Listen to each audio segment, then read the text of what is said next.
Hello traders and investors, welcome you all to our channel always bulls. और आज के इस वीडियो में हम बात करने वाले हैं कि धन का यूज़ करके हम म्यूचुअल फंड्स से रिलेटेड जो भी चीज़ें हैं, ठीक है, जैसे कि हमने कल की वीडियो में देखा था कि धन किस तरीके से सारे इन्वेस्टर्स एंड ट्रेडर्स में इंडियन स्टॉक मार्केट में फेवरेट बनता जा रहा है बिकॉज ऑफ जो भी धन फीचर लेके आ रहा है, वो चाहे वो प्रैक्टिकली हो चाहे वो टेक्निकली हो, जो भी छोटे से लेके बड़े प्रॉब्लम्स थे ट्रेडर्स एंड इन्वेस्टर्स के लिए, हर एक चीज़ के लिए सॉल्यूशन लेके आना हो। दैट्स द रीज़न कि धन इंडिया का सबसे ज़्यादा ग्रोइंग एप्लीकेशन भी और सबसे फेवरेट ब्रोकिंग एप्लीकेशन भी यहाँ पे बन रहा है। धन के बहुत सारे वीडियोस मैंने मेरे चैनल पे डाले हैं, जिसमें अलग अलग प्लेलिस्ट आपको धन नाम से मेरे चैनल पे मिल जाएगी। आप जाके एक्सेस कर सकते हो और अपनी ट्रेडिंग जर्नी धन के साथ स्टार्ट कर सकते हो।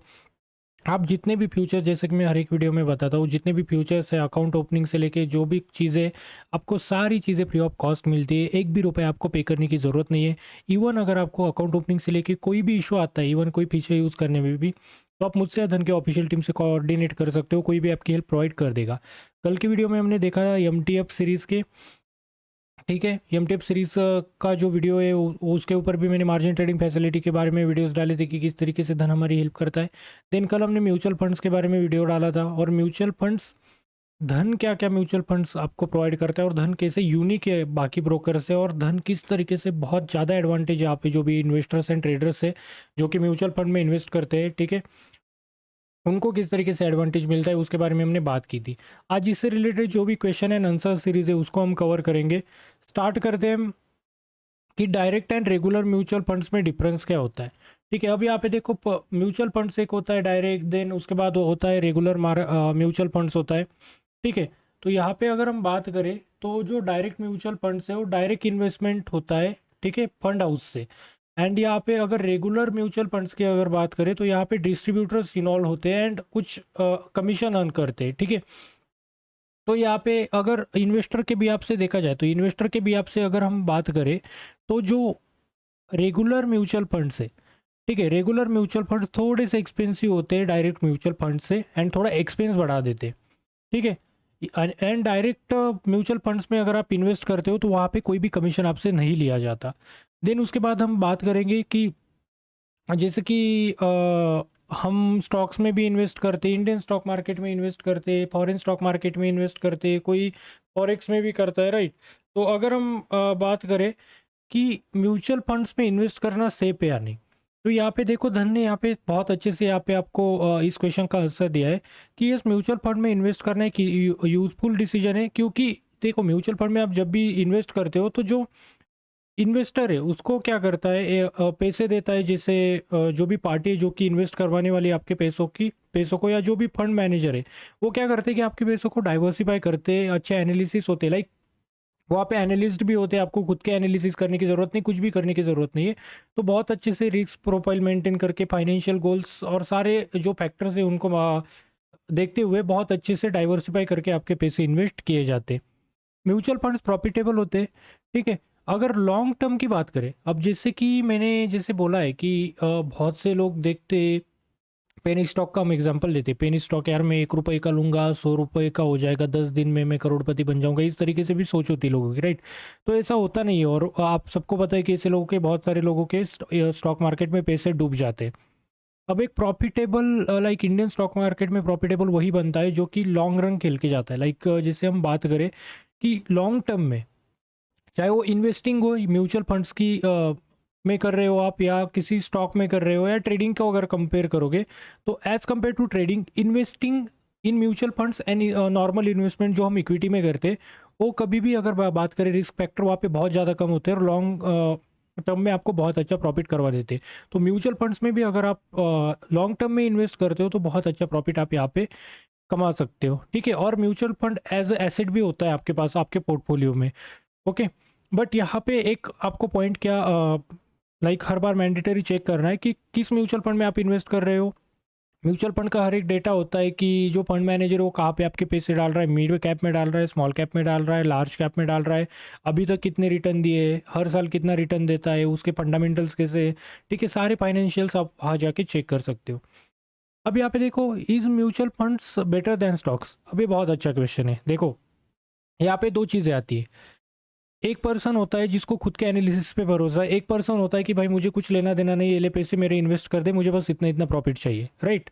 तो दो तरह के लोग होते हैं। तो अगर म्यूचुअल फंड्स की अगर बात करें तो इन्वेस्टर्स क्या करते हैं कि एक डाइवर्सिफिकेशन और एक प्रोफेशनल मैनेजमेंट होता है वहाँ पे, जिसमें आप क्या करते हो कि एक जो भी पर्टिकुलर एक फंड मैनेजर है या जो भी म्यूचुअल फंड्स है उसमें आप पैसे डालते हो, एंड वहाँ पे क्या होता है कि वो डाइवर्सिफाई करके डाल दिया जाता है। जैसे मैंने कल भी एग्जांपल दिया था, 10 रुपये है, आप एक एक रुपया 10 स्टॉक में डालोगे, एक स्टॉक आपका नहीं भी चला तो 9 स्टॉक आपको प्रॉफिट करवा के देंगे। लेकिन वही 10 रुपये आपने एक स्टॉक में डाला तो एक स्टॉक गया तो आपके 10 रुपये के 10 रुपये गए। Mutual funds are better than FD. अब एफडी हम सबको पता है कितना देती है, 6% 7% भी मुश्किल से मिलती है, ठीक है।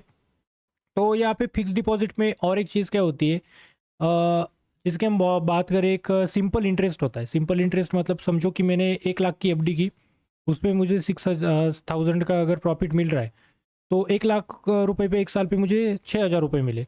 उसके बाद दूसरे साल भी मुझे क्या है कि 1,06,000 रुपये पे इंटरेस्ट नहीं मिलेगा, मुझे क्या मिलेगा, 1 लाख रुपए के ऊपर ही जो मेरी एक्चुअल इन्वेस्टमेंट अमाउंट है उसके ऊपर ही मुझे वहाँ पे जो है इंटरेस्ट मिलेगा। बट म्यूचुअल फंड्स क्या होता है कि म्यूचुअल फंड्स मतलब स्टॉक में ही इन्वेस्ट होता है, बस एक फंड मैनेजर होता है, उसको हम पैसे देते हैं एंड वो डाइवर्सिफाई करके पैसे डालता है म्यूचुअल फंड्स में, या हम डाइवर्सिफाई करके हम पैसे डालते हैं म्यूचुअल फंड्स में। तो वहाँ पे क्या होता है कि पहला बेनिफिट तो आपको कंपाउंडिंग का मिलता है। कंपाउंडिंग मतलब अगर 1 लाख के 10,000, 1,10,000 आपके हो गए तो नेक्स्ट टाइम आपको जो नेक्स्ट प्रॉफिट मिलेगा वो 1,10,000 रुपये के ऊपर मिलेगा, ठीक है। यहाँ तक भी चीज़ें आपको समझ में आई होगी। बाकी ये डिपेंड करता है हर किसी की चॉइस पे, रिस्क टॉलरेंस, फाइनेंशियल गोल्स, ये सारी चीज़ें देखते हैं हुए। जैसे किसी पर्सन को लगता है स्टॉक मार्केट में नहीं करना चाहिए, मुझे एफडी चाहिए। देन किसी को लगता है अच्छा नॉलेज है फाइनेंशियल का, सारी चीज़ों का, तो अच्छे से मैनेज कर सकता है म्यूचुअल फंड्स में, ठीक है। अब यहाँ पे mutual funds are better than ETF. अब ईटीएफ के ऊपर भी मैंने बहुत सारी वीडियोस बनाई है। ईटीएफ क्या है वो भी आप लाइक मेरे ऑफिशियल चैनल पे देख सकते हो। धन आपको ईटीएफ में क्या क्या बेनिफिट देता है वो भी आप चेक कर सकते हो। अब यहाँ पे अगर बात करें तो ईटीएफ भी ना स्टॉक्स के जैसे ही ट्रेड होते, ठीक है। एंड वहाँ पे क्या होता है कि वो फ्लेक्सिबिलिटी ऑफर करते हैं। बट म्यूचुअल फंड्स क्या होते हैं कि प्रोफेशनल्स जो होते हैं वो मैनेज करते हैं, ठीक है। सो अगर हम ईटीएफ के एंड म्यूचुअल फंड्स की बात करें तो जो रिस्क प्रोफाइल होता है हर एक जो इन्वेस्टर या ट्रेडर है उस पर डिपेंड होता है कि उसका इन्वेस्टमेंट स्टाइल क्या है, गोल क्या है और रिस्क प्रोफाइल क्या है। उस हिसाब से हम डिसाइड करते हैं कि म्यूचुअल फंड्स अच्छा है, ईटीएफ अच्छे है। बाकी यहाँ पे what are the benefits of investing in mutual funds. Mutual funds में इन्वेस्ट करने के बेनिफिट्स क्या है। फर्स्ट चीज़ डाइवर्सिफिकेशन, 10 रुपये आप 10 स्टॉक में डाल रहे हो। प्रोफेशनल मैनेजमेंट होता है, प्रोफेशनल मैनेजमेंट मतलब अच्छे अच्छे एनालिस्ट वहाँ पे होते हैं, सारी चीज़ें अच्छे से मेंटेन की जाती है, ठीक है। ग्रेटर एक्सेसिबिलिटी होती है आपके पास एंड मल्टीपल एसेट क्लासेस होते हैं, ठीक है। देन यहाँ पे अगर बात करें what are the risk of investing in mutual funds, market based volatility होती है। अब समझो कि 10 स्टॉक में 10 रुपये आपने डाले, बट वहाँ पे जो स्टॉक्स की मूवमेंट है वो मार्केट के हिसाब से ही होगी एंड म्यूचुअल फंड्स की मूवमेंट भी उस हिसाब से ही होगी, ठीक है। देन यहाँ पे और अंडर डाइवर्सिफिकेशन होता है, कुछ जगह पे बहुत अंडर डाइवर्सिफिकेशन और कुछ जगह पे बहुत ज़्यादा ओवर डाइवर्सिफिकेशन हो जाता है, ठीक है। लाइक 10 रुपये को समझो 10 स्टॉक में डाला तो एक स्टॉक में 1 रुपया ही जा रहा है आपका। हाई मैनेजमेंट फीस होती है बट धन का अगर आप यूज़ कर रहे हो तो ये आप स्किप कर सकते हो हाई मैनेजमेंट फीस। बाकी म्यूचुअल फंड में रिस्क जो है उसमें हाई मैनेजमेंट फीस आती है क्योंकि आपको कमीशन पे करना पड़ता है। बट यही एक बहुत अच्छा प्रोफाइल यहाँ पे आता है कि धन का अगर आप यूज़ करते हो तो कोई कमीशन देने की ज़रूरत नहीं है। अब यहाँ पे राइट म्यूचुअल फंड्स हम किस तरीके से चूज़ कर सकते हैं। पहले आपको गोल सेट करने, कितना गोल्स का मतलब क्या है कि कितना आपको ईयरली इंटरेस्ट चाहिए, किस तरीके से चाहिए आपका, लाइक आप किस भी आप से म्यूचुअल फंड्स को देख रहे हो। रिस्क आपको चेक करना है कितना रिस्क ले सकते हो इनकेस लॉस भी हुआ तो। इन्वेस्टमेंट हॉरिजन, देन फंड जो होते हैं जैसे कि मैंने बोला हिस्टोरिकल परफॉर्मेंस, एक साल में लास्ट एक साल में कितना प्रॉफिट दिया है, लास्ट एक साल में फाइनेंशियल्स क्या है, फंडामेंटल्स क्या है, और लास्ट 5-10 साल में फाइनेंशियल्स एंड फंडामेंटल्स क्या है, ठीक है। What is better, SIP in mutual funds और लमसम इन्वेस्टमेंट। अब देखो लमसम मतलब वन टाइम हम डाल देते, एसआईपी मतलब हर मंथली या ईयरली के हिसाब से, मंथली पकड़ लो, मंथली के हिसाब से हम एसआईपी करते। तो यहाँ पे देखो एसआईपी क्या करती है कि market timing risk and rupees cost है उसको एवरेज करती है। एवरेज का मतलब आप सबको पता है कि समझो फॉर एग्जांपल अगर टाटा स्टील का स्टॉक है, मैंने 100 रुपये पे ख़रीदा, फिर वो 150 रुपये पे चला गया, वहाँ पे फिर से मैंने 150 रुपये पे ख़रीदा, तो उसका एवरेज का निकलेगा 150 प्लस 100 रुपये डिवाइडेड बाई 2, वो मेरा एवरेज निकलेगा और पर स्टॉक मुझे उस हिसाब से पड़ेगा, ठीक है। एंड जो लमसम होता है कि उनके लिए सुटेबल होता है कि जो टाइमिंग एंड लाइक मार्केट का जो टाइमिंग है, एक्सेल है, सब कुछ उनके पास अच्छा है एंड उनको कॉस्ट एवरेज की जो है लाइक इतना केयर नहीं करते हो, ठीक है, और ज़्यादा उस पर डिपेंड नहीं है, तो उनके लिए लमसम अच्छा है।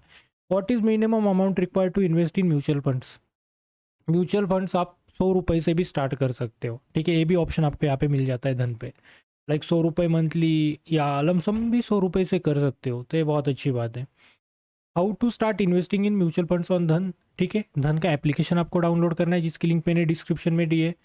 देन यहाँ पे ऑनबोर्डिंग के लिए आपको कुछ केवाईसी डॉक्यूमेंट्स देने, अप्रूवल के लिए वेट करना है, जिससे अप्रूवल होता है आपका अकाउंट ओपन होता है। म्यूचुअल फंड सेक्शन में आपको जाना है, इस सारी चीज़ें कैसे करनी है मैं आपको समझाऊंगा, प्रैक्टिकली करके दिखाऊंगा, बाय करके दिखाऊंगा। जैसे कि मैंने एमटेप के भी लाइक ऑलमोस्ट 13 से 15 हज़ार रुपये के स्टॉक्स आपके लिए खरीद के रखे, वो भी किस तरीके से मैं दिखाऊंगा कि एमटेप किस तरीके से यूज़ किया जाता है और क्या फ़ायदे हैं। देन एसआईपी और वन टाइम हमें सिलेक्ट करना है, जैसे कि लमसम या वन टाइम के जो भी करना है, एसआईपी हम सिलेक्ट कर सकते हैं। इन्वेस्टमेंट अमाउंट हमें सिलेक्ट करना है। एक एसआईपी डेट, एसआईपी डेट मतलब कि किस मंथली किस पर्टिकुलर तारीख पे मेरे पैसे कटने चाहिए, ओटीपी एंटर करना है एंड बस ट्रांजैक्शन हो गया आपका और आपने म्यूचुअल फंड्स में इन्वेस्ट कर दिया। अभी मैंने थेरोटिकली बताया, प्रैक्टिकली कैसे करना है वो सारी चीज़ें मैं बताऊंगा। मोबाइल के एप्लीकेशन पे कैसे करना है एंड धन के जो भी प्लेटफॉर्म से, धन वेब एंड धन ऑप्शन ट्रेडर नाम से जो प्लेटफॉर्म है, ठीक है, वहाँ पे कैसे करना है वो सारी चीज़ें मैं आपको बताऊंगा। तो होप सो म्यूचुअल फंड से रिलेटेड जो भी फ्रिक्वेंटली आस्क क्वेश्चन है वो सारी जो इश्यूज़ है आपके, जो माइंड में डाउट्स थे वो क्लियर हो गए होंगे। स्टिल अगर कोई डाउट बचे आप कमेंट सेक्शन में डाल सकते हो। एंड जितने भी अभी धन में अकाउंट ओपन नहीं किया, अकाउंट ओपन ज़रूर करना, और कुछ भी प्रॉब्लम आता है तो आप मुझसे या धन के ऑफिशियल टीम से कनेक्ट कर सकते हो। मिलते हैं अगली वीडियो में, bye bye, take care, have a great day.